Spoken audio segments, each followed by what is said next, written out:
नमस्कार, झारखंड समाचार में आप सबों का स्वागत है। आइए जानते हैं झारखंड की छोटी बड़ी मुख्य खबरों को। पूजा सिंघल ने ईडी की स्पेशल कोर्ट में किया सरेंडर, 14 दिन के लिए भेजी गई जेल।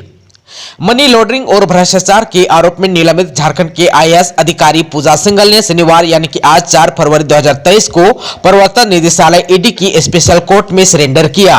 कोर्ट ने पूजा सिंघल को 14 दिन की न्यायिक हिरासत में जेल भेज दिया। आप सबको बता दें कि पिछले 3 जनवरी 2023 को सुप्रीम कोर्ट ने मेडिकल ग्राउंड के आधार पर पूजा सिंघल को 1 माह की सशस्त्र जमानत दी थी। इसके तहत कोर्ट ने आदेश दिया था कि जमानत अवधि में रांची में नहीं रहना है, सिर्फ कोर्ट कार्य के लिए रांची जाने की अनुमति मिली है।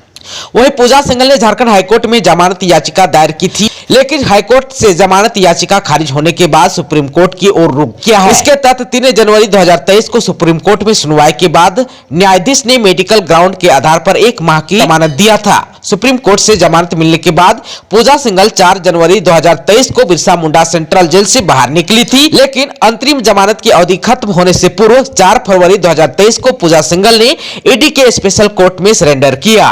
कोर्ट ने पूजा सिंघल को 14 दिन के लिए जेल भेज दिया। बाबा भोले के दरबार में पहुंचे गृह मंत्री अमित शाह, 25 मिनट मंदिर में की पूजा अर्चना। केंद्रीय गृह मंत्री अमित शाह शनिवार को अपने 2 दिवसीय दौरे के लिए देवघर पहुंचे। गृह मंत्री करीब 11:45 पर विशेष विमान से देवघर एयरपोर्ट पहुंचे, जहां से वे सीधे बैद्यनाथ धाम पहुंचे और उन्होंने बाबा के दरबार में हाजिरी लगाई। आप सबको बता दूं कि देवघर एयरपोर्ट पर पार्टी नेताओं, सूबे के मंत्री और प्रशासनिक पदाधिकारी ने उनका भव्य स्वागत किया। कुछ देर में वे एयरपोर्ट से बाबा मंदिर के लिए निकल गए। यहाँ से वे कड़ी सुरक्षा के बीच सड़क मार्ग से सीधे बैद्यनाथ मंदिर पहुंचे। उन्होंने 12:20 पर बाबा मंदिर के वीआईपी गेट से प्रवेश किया। यहाँ पहुंचने पर उन्हें बाबा भोले के दर्शन के लिए गर्भगृह ले जाया गया। उन्होंने करीब 25 मिनट का समय बाबा मंदिर में गुजारा। इस दौरान उन्होंने बाबा भोले की विधिवत पूजा अर्चना की। बाबा भोले की पूजा करने के बाद 12:45 पर अमित शाह कार्यक्रम स्थल के लिए रवाना हो गए। आप सबको बता दूं कि एयरपोर्ट पर उनके स्वागत के लिए सूबे के कृषि मंत्री बादल पत्रलेख, भाजपा सांसद निशिकांत दुबे, अन्नपूर्णा देवी, प्रदेश अध्यक्ष दीपक प्रकाश, संथाल परगना के डीआईजी सुदर्शन प्रसाद मंडल, उपायुक्त मंजुनाथ भजंत्री, एसपी सुभाष चंद्र जाट आदि मुख्य रूप से उपस्थित रहे। उनके आगमन को लेकर एयरपोर्ट रोड और बाबा मंदिर में सुरक्षा का पुख्ता इंतजाम भी किया गया था। पूरे रास्ते में कदम कदम पर सुरक्षा कर्मी तैनात थे। देवघर के विजय संकल्प रैली में हेमंत सोरेन पर बरसे गृह मंत्री अमित शाह, बोले देश में सबसे भ्रष्ट झारखंड की सरकार। केंद्रीय गृह मंत्री अमित शाह 2 दिवसीय दौरे पर शनिवार को देवघर पहुंचे। वे रविवार को वापस दिल्ली लौट जाएंगे। इस दौरान वे तकरीबन 24 घंटे देवघर में ही रुकेंगे। बाबा बैद्यनाथ की पूजा अर्चना से उनके देवघर प्रवास की शुरुआत हो गई। गृह मंत्री अमित शाह अपना संबोधन शुरू करते हुए कहा कि देवघर की इस भूमि और बाबा के चरणों में मेरा सादर प्रणाम। यहाँ के कंकर कंकर में शंकर का वास है, जय जोहार। इसके बाद शाह ने कहा कि विश्व में सबसे तरल नैनो यूरिया बनाकर इफ्को ने एक बहुत ही बड़ा काम किया है। देवघर की इस पवित्र भूमि पर बना ये कारखाना पूरे संथाल परगना का विकास सुनिश्चित करेगा।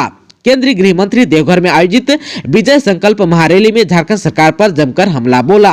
शाह ने कहा कि भारत में अगर कहीं सबसे ज्यादा भ्रष्ट सरकार है तो वो झारखंड में है। कोई भी मंत्री मुख्यमंत्री बनता है तो हाथ से करप्शन करता है, लेकिन यहाँ तो ट्रैक्टर और रेलवे के बैगन से भ्रष्टाचार करना शुरू कर दिया गया है। अमित शाह ने कहा कि कोरोना में हमने तय किया था कि सरकार किसी भी घर का चूल्हा बंद नहीं होने देगी। हमने 2.5 साल तक प्रति व्यक्ति प्रति माह 5 किलो अनाज मुफ्त में पहुंचाया है। अब 1 और साल तक हम गरीबों को मुफ्त अनाज उपलब्ध कराएंगे। अमित शाह ने कहा कि मोदी जी की सरकार ने गरीब, आदिवासी और पिछड़ों के हित को हमेशा वरीयता दी है।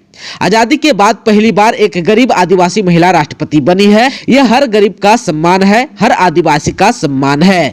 केंद्रीय गृह मंत्री ने कहा कि आम बजट में मध्यम वर्ग को राहत देने का कार्य किया है। जिनकी आय 7 लाख रुपए से कम है, उनको इनकम टैक्स में छूट दी है। सरकार आदिवासी भाइयों के लिए 740 एकलव्य मॉडल स्कूल तैयार करेगी, जिसके लिए 38,000 शिक्षकों की भर्ती भी की जाएगी। झारखंड सरकार द्वारा गरीबों और आदिवासियों के विकास का पैसा दिल्ली के दरबार में पहुंचाया जा रहा है। जनता सब जानती है। हेमंत बाबू चुनाव में आओ, जनता आपको हटाने को तैयार बैठी है। वोट बैंक के लालच में यहाँ घुसपैठियां घुसाए जा रहे हैं, वो आदिवासियों की जमीन हथिया रहे हैं, बच्चियों पर अत्याचार कर रहे हैं और हेमंत बाबू सब मुस्कुराते हुए सब दिख रहे हैं। उन्होंने कहा कि इस क्षेत्र में आदिवासियों की संख्या लगातार घटती जा रही है। ये क्षेत्र साइबर क्राइम का हब बन गया है। यहाँ बच्चों को गलत रास्ते पर ले जाकर बड़े बड़े अपराध भी हो रहे हैं। भारत सरकार ने साइबर क्राइम से लड़ने के लिए मदद भी देनी चाहिए, लेकिन हेमंत बाबू किसी पर आगे नहीं बढ़े। रामगढ़ उपचुनाव में कांग्रेस ने उतारा उम्मीदवार, बजरंग महतो होंगे कांग्रेस के उम्मीदवार, पार्टी कार्यालय से हुई घोषणा। ममता देवी की विधानसभा की सदस्यता जाने के बाद से खाली हुई रामगढ़ विधानसभा सीट पर उपचुनाव होंगे, इसके तारीखों की घोषणा हो चुकी है। वहीं पार्टियों ने भी मैदान में अपने उम्मीदवार उतारने शुरू कर दिए हैं। आज भारतीय राष्ट्रीय कांग्रेस ने रामगढ़ उपचुनाव के लिए अपने उम्मीदवार के नाम की घोषणा भी कर दी। नाम की घोषणा पार्टी कार्यालय से प्रदेश अध्यक्ष राजेश ठाकुर और नेता आलमगीर आलम ने की। रामगढ़ उपचुनाव में कांग्रेस के उम्मीदवार बजरंग महतो होंगे। बजरंग महतो पूर्व विधायक ममता देवी के पति हैं। आप सबको बता दो कि पार्टी उम्मीदवार की घोषणा करते हुए कांग्रेस विधायक दल के नेता आलमगीर आलम ने कहा कि रामगढ़ उपचुनाव में भी कांग्रेस अपनी जीत हासिल करेगी। उन्होंने कहा कि ऐसा पहली बार नहीं होने जा रहा है। उन्होंने कहा यूपीए के गठबंधन ने 4 उपचुनाव में भी जीत हासिल हुई है। उन्होंने कहा कि रामगढ़ में कांग्रेस के प्रत्याशी बजरंग कुमार महतो की ही जीत होनी तय है। पार्टी कार्यालय से बताया गया कि कांग्रेस उम्मीदवार बजरंग महतो 7 फरवरी को यानी कि मंगलवार को अपना नामांकन कराएंगे। झारखंड विधानसभा का बजट सत्र 27 फरवरी से शुरू, राज्यपाल ने दी है मंजूरी। 3 मार्च को राज्य सरकार करेगी अपना बजट पेश। झारखंड विधानसभा का बजट सत्र शुरू होने की तारीखों की घोषणा हो चुकी है। राज्य का अपना बजट 3 मार्च को पेश किया जाएगा। इसके लिए 27 फरवरी से बजट सत्र शुरू होगा।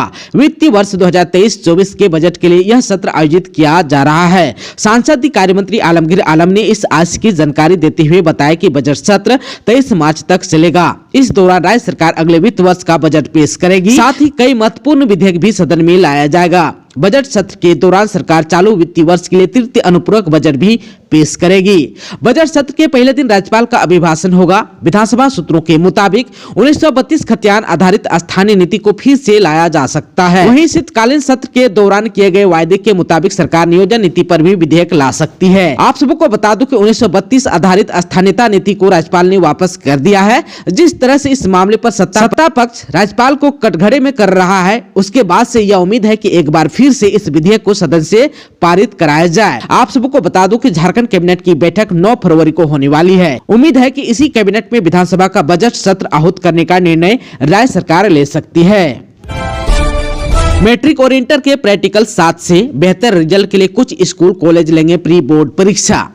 झारखंड एकेडमिक काउंसिल यानी कि मैट्रिक और इंटरमीडिएट की परीक्षा 14 मार्च से शुरू होने वाली है। वहीं प्रैक्टिकल परीक्षा 7 फरवरी से 4 मार्च तक चलेगी। शहर के स्कूलों और इंटर कॉलेजों में इसे लेकर तैयारी भी शुरू हो चुकी है। कुछ स्कूल जहां अपने स्तर पर प्रैक्टिकल परीक्षा के लिए शेड्यूल तैयार कर रहे हैं, वहीं कुछ स्कूल का इंटर और कॉलेजों में इसका शेड्यूल जारी कर दिया गया है। इसके साथ ही कुछ स्कूल और कॉलेजों में मैट्रिक और इंटर छात्रों के लिए प्री बोर्ड परीक्षा लेने की भी तैयारी की जा रही है। यह परीक्षा झारखंड बोर्ड के पैटर्न पर आधारित होगा ताकि छात्र पैटर्न को अच्छे से समझ सके और फाइनल परीक्षा में बेहतर कर सके। हर नवजात को मिलेगा दूध। झारखंड में पहली बार रांची सहित 4 जिलों में जल्द खुलेंगे मां का दूध बैंक। कमजोर बच्चों के लिए झारखंड के 4 जिलों यानी कि रांची, दुमका, हजारीबाग और बोकारो में मां का दूध बैंक खुलेगा। झारखंड सरकार ने इसकी प्रक्रिया शुरू कर दी है। स्वास्थ्य विभाग ने इसके लिए स्वीकृति आदेश भी जारी कर दिया है। इन बैंकों की स्थापना पर 1.60 करोड़ रुपए खर्च होंगे। मिल्क बैंक की स्थापना से ऐसे नवजात जिनकी मां किसी शारीरिक अक्षमता या किसी घातक मेडिकेशन के कारण स्तनपान नहीं करा पाती या प्रसव के बाद मां को काफी कम दूध आता हो, उसके लिए वरदान साबित होगा। इससे राज्य में नवजात मृत्यु दर को भी कम किया जा सकता है। झारखंड में उत्तरी हवाओं के कारण रहेगी 1-2 दिन ठंड, फिर बदलेगा मौसम का मिजाज। झारखंड में एक बार फिर तापमान गिरने से ठंड बढ़ने लगी है। मौसम विज्ञानी के अनुसार प्रदेश में 1 या 2 दिन मौसम ठंडा रहेगा। इसके बाद न्यूनतम तापमान में बढ़ोतरी होगी। प्रदेश में ठंड बढ़ने की वजह उत्तर से आ रही हवाएं हैं। इसका असर पूरे राज्य में देखा जा रहा है। हालांकि अब जो है तापमान धीरे धीरे अब सामान्य की तरफ लौट रहा है। अगले 24 घंटे में इसका असर देखने को मिल सकता है। आप सबको बता दूं कि सर्द हवा चलने से राजधानी रांची समेत राज्य के कई हिस्सों में न्यूनतम तापमान सामान्य से नीचे चल गया है। आप सबको बता दूं कि पिछले 24 घंटे के दौरान न्यूनतम तापमान में 1 से 3 डिग्री तक की गिरावट दर्ज की गई है। राज्य में खुट्टी का तापमान सबसे कम दर्ज किया गया। कुछ दिनों पहले ही खुट्टी का न्यूनतम तापमान 11 डिग्री दर्ज किया गया था, जबकि गुरुवार को यह 5.8 डिग्री सेल्सियस रहा। वहीं राज्य के विभिन्न हिस्सों में भी ठंड बढ़ी है। राजधानी रांची का न्यूनतम तापमान 9.4 डिग्री दर्ज किया गया।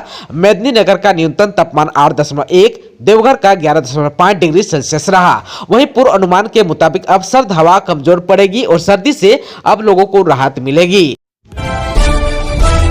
दोस्तों, अभी तक आपने चैनल को सब्सक्राइब नहीं किया है तो प्लीज चैनल को सब्सक्राइब कर बेल आइकन को प्रेस कर दीजिएगा ताकि खबरों का अपडेट आपको मिलता रहेगा।